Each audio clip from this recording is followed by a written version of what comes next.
सुबह का समय। गांव का एक छोटा सा घर, जिसके आंगन में तुलसी का एक पेड़ लगा था। चिड़ियों की चहचहाहट के बीच घर की छोटी बहू गीता झाड़ू लगा रही थी। बड़ी बहू सीता बरामदे में बैठी चाय पी रही थी। बूढ़ी माँ तुलसी पर जल चढ़ा रही थी। सारा घर का काम मुझसे ही क्यों कराया जाता है? ना कोई मदद, ना कोई मान। मेरा तो जीना हराम कर रखा है। तू तो काम में लगी रहती है गीता। तुझे काम किए बिना चैन ही नहीं आता। आपकी तरह नहीं हूँ जो पूरे दिन बस आराम ही करना चाहती है। अरे गीता, जुबान संभाल कर बात कर। बड़ी बहू से इस तरह बात करते शर्म नहीं आती? माँ जी, मैंने कुछ गलत नहीं कहा, बस मन में था तो निकल गया। घर का पुराना रसोई घर, जहाँ रमा अकेले खाना बना रही थी। सुबह से अब तक एक पल भी नहीं बैठी। माँ जी को तो बस बड़ी बहू में ही दीवी दिखती है और मैं तो बस नौकरानी बनकर रह गई हूँ। तभी गीता का पति अमन रसोई में आता है। गीता, कुछ मदद कर दूं? नहीं जी, आप तो बस मजदूरी करने जाने की तैयारी कीजिए, जैसा कि आपकी घरवाली चाहती हैं। मैं कर लूंगी घर का काम अकेली। गीता, माँ को कुछ समझाना मुश्किल है। वो बचपन से ही भैया को ज्यादा मानती आई हैं और बहू के रूप में भी वो सीता को ही देखती हैं। दोपहर का समय। आंगन में माँ और सीता बैठी थी। सीता बेटी, तू तो इस घर की लक्ष्मी है। तेरे भाग्य से ही मेरे घर में पोता हुई है। माँ जी, ये सब आपका आशीर्वाद है। और उस गीता को देखो, वो तो बस अपनी दुनिया में मस्त रहती है। हाँ, बस खुद को ही चालाक समझती है वो। तेरे जैसे संस्कार थोड़े ही हैं उसमें। गीता दूर से सब सुन रही थी। उसकी आंखों में आंसू आ जाते हैं। रात का समय, सब खाना खा चुके थे। गीता चुपचाप बर्तन धो रही थी। गीता, तुम्हें बुरा लगा जो माँ ने कहा? देखो, मैं माँ की तरफ से माफी मांगता हूँ। नहीं अमन जी, अब तो आदत सी हो गई है, लेकिन दर्द तो होता ही है ना। गीता, हम अभी कुछ बदल तो नहीं सकते, पर मैं हमेशा तुम्हारे साथ हूँ। बहू अमन को समझा दो कि गीता को ज्यादा सिर चढ़ाना ठीक नहीं। औरतों को उनकी जगह पता होनी चाहिए। आप चिंता ना करें माँ जी, मैं सब संभाल लूंगी।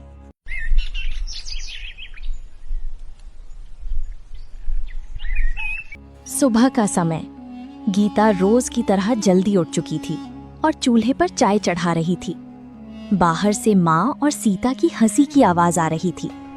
मेरी तो हर सुबह एक जैसी होती है, कोई बदलाव नहीं, बस काम, ताने और तिरस्कार।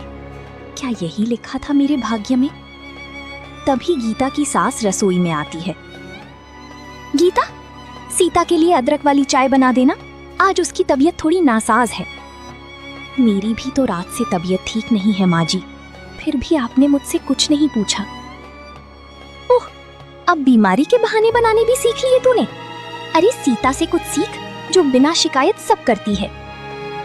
गीता चुपचाप आंसू रोकते हुए चाय में अदरक डालने लगती है। उधर बड़ा भाई रवि काम से लौटता है। माँ, मैं आ गया। आ बेटा, थक गया होगा। गीता, जल्दी से पानी ला। अभी लाई माँ जी। गीता सब देख रही थी कि किस तरह बड़ी बेटी और बहू का सम्मान किया जा रहा है, लेकिन उसे कोई नहीं पूछ रहा।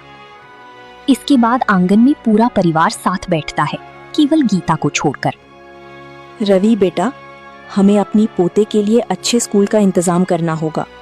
तेरा बेटा बहुत होशियार है। हाँ माँ, कल ही शहर चलकर देखता हूँ। अरे हाँ माँ जी, हमारा गोलू तो सब में अव्वल आएगा। माँ, गीता भी तो पढ़ी लिखी है, वो भी घर के बच्चों को पढ़ा सकती है। इस बहाने कुछ कमाई हो जाएगी। हमें किसी परदेसिन की पढ़ाई की जरूरत नहीं। हमारी बहू तो सीता है, गीता तो बस बोझ है। सन्नाटा छा जाता है। गीता कलेजे पर हाथ रखकर दूर खड़ी सब सुनती है। रात का समय। अमन और गीता अपने कमरे में बात कर रहे थे। गीता, मुझे शर्म आती है कि मैं तुम्हारा पति होकर भी मैं कुछ नहीं कर पाता। ऐसा मत कहिए, आप ही तो मेरी सबसे बड़ी ताकत हैं। आप हैं तभी मैं सह पा रही हूँ। एक दिन सब बदलेगा गीता, बस थोड़ा धैर्य रखो। धैर्य की भी एक सीमा होती है। गीता, जमीन भले ही कम है, लेकिन मेहनत तो हमारी सच्ची है। मैं चाहता हूं कि हम बिना किसी झगड़े के अपने हिस्से की खेती शुरू करें। कोई बात नहीं, हम इसी जमीन से शुरुआत करेंगे और खूब मेहनत करेंगे। अगर भगवान ने साथ दिया तो एक दिन हमारी जिंदगी में जरूर खुशहाली आएगी। इसके बाद दोनों मिलकर खेत की खुदाई शुरू करते हैं। वहीं दूसरी ओर रवि हल से अपनी जमीन जोत रहा था। तभी सीता पानी लेकर आई और रवि से कहने लगी, जरा देखो तो, हमारा खेत पूरा पसरा पड़ा है और उन दोनों को देखकर ऐसा लग रहा है जैसे किसी बाड़े में खेती कर रहे हैं। चिंता मत करो, माँ का आशीर्वाद है हम पर। अब देखना हमारी फसल कैसे लहलहाएगी। अमन तो बस पढ़ा लिखा किसान है, असली खेती करना उसे आता नहीं। शाम का समय, घर में गीता और अमन थके हुए आते हैं। गीता, आज पूरी जुताई हो गई, कल से बीज डालना शुरू करेंगे। हाँ, हमारा खेत छोटा जरूर है, लेकिन इसमें हमारा पसीना और सच्चाई दोनों बोई जाएगी। दोनों मुस्कुराती हैं, पर आंखों में अब भी थोड़ी चिंता थी।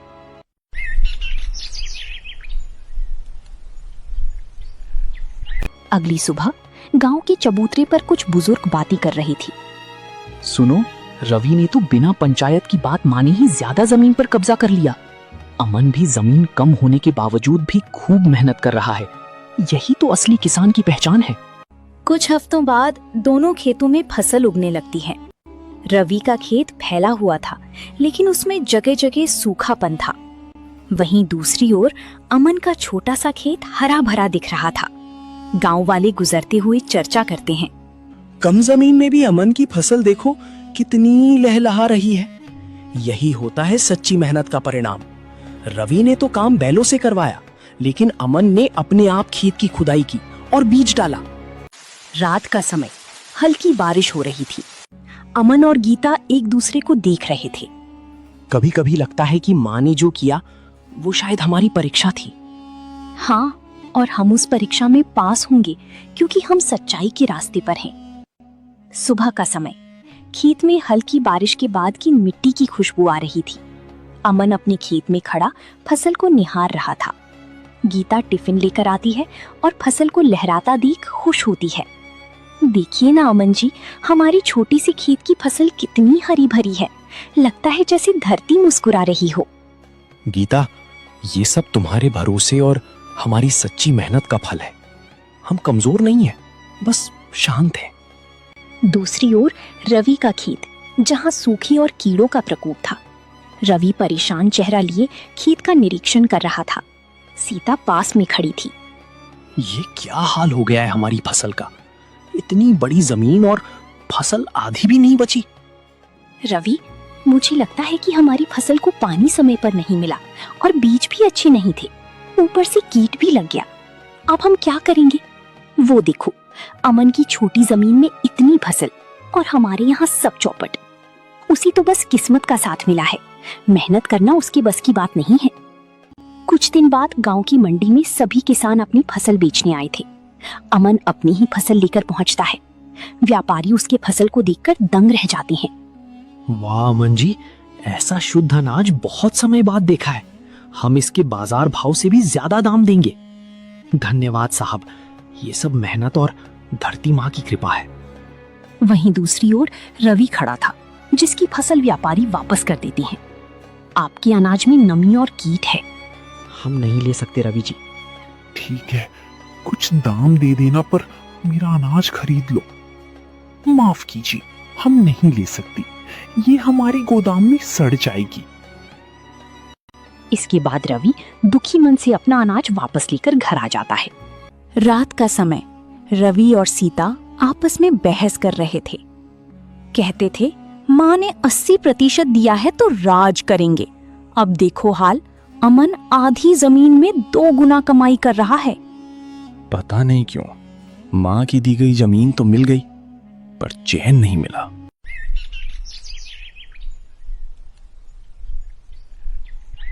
गांव के कुछ बुजुर्ग और किसान लोग पीपल के पेड़ के नीचे बैठकर बातें कर रहे थे। अरे भाई, इस बार तो अमन ने कमाल कर दिया। इतनी कम जमीन में इतनी बढ़िया धान की फसल, मानो खेत में सोना उगाया हो। सच कह रहा है अमन, हम लोगों की तो 8-8 बीघे की फसल भी उसके सामने फीकी लग रही है। लगता है उसने जैविक तरीका अपनाया, खाद भी खुद बनाई और समय पर खेत की देखभाल की। उसकी मेहनत रंग लाई। अमन भाई जैसे लोग ही गांव का नाम रोशन करते हैं। कुछ साल बाद अब अमन के पास आधुनिक ट्रैक्टर, ट्यूबवेल और एक गोदाम था। अमन ने अब कई गुना जमीन बढ़ा ली थी। गीता एक रजिस्टर में हिसाब लिख रही थी। अमन एक व्यापारी से मिलकर लौटता है। गीता, इस बार की फसल ने हमारी मेहनत को 4 गुना कर दिया। मैंने गांव के पास की 2 बीघा जमीन और ले ली है। ये तो बहुत खुशी की बात है अमन जी। ईश्वर की कृपा और आपकी मेहनत रंग लाई है। माँ के जाने के बाद हमने बहुत सहा, पर अब सब कुछ ठीक हो गया। रात का समय, घर में सन्नाटा था। रवि का बेटा खाट पर लेटा था, जो बीमारी की वजह से काफी कमजोर हो गया था। रवि और सीता उसकी ओर चिंतित निगाहों से देख रहे थे। एक कोने में दवाइयों की थैली रखी थी। रवि, दवाई की आखिरी खुराक भी दे दी। डॉक्टर कह रहा है कि ऑपरेशन जरूरी है। सीता, 2 बीघा जमीन बेच चुका हूं, अब कुछ भी बचा नहीं। ऊपर से सेठ हर दिन आकर धमकाता है। रवि का चेहरा पसीने से भीगा हुआ था और आंखें डरी हुई। रवि, मेरे पास एक रास्ता है। हम अमन से मदद मांगेंगे। क्या? अमन से? मैं उसके आगे हाथ नहीं फैलाऊंगा। रवि, अब बात अहंकार की नहीं, हमारी बेटी की जान की है। अगर आज माँ जिंदा होती तो शायद ये दिन ना देखना पड़ता। ठीक है, कल सुबह चलेंगे, जो होगा देखा जाएगा।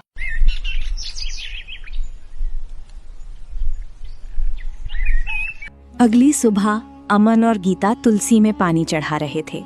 सामने रवि और सीता झिझकते हुए आते हैं। अमन दोनों को देखकर चौंक जाता है। भैया भाभी, आइए, अंदर आइए। कैसे आना हुआ? दीदी आइए, बैठिए, मैं आपके लिए चाय लाती हूँ।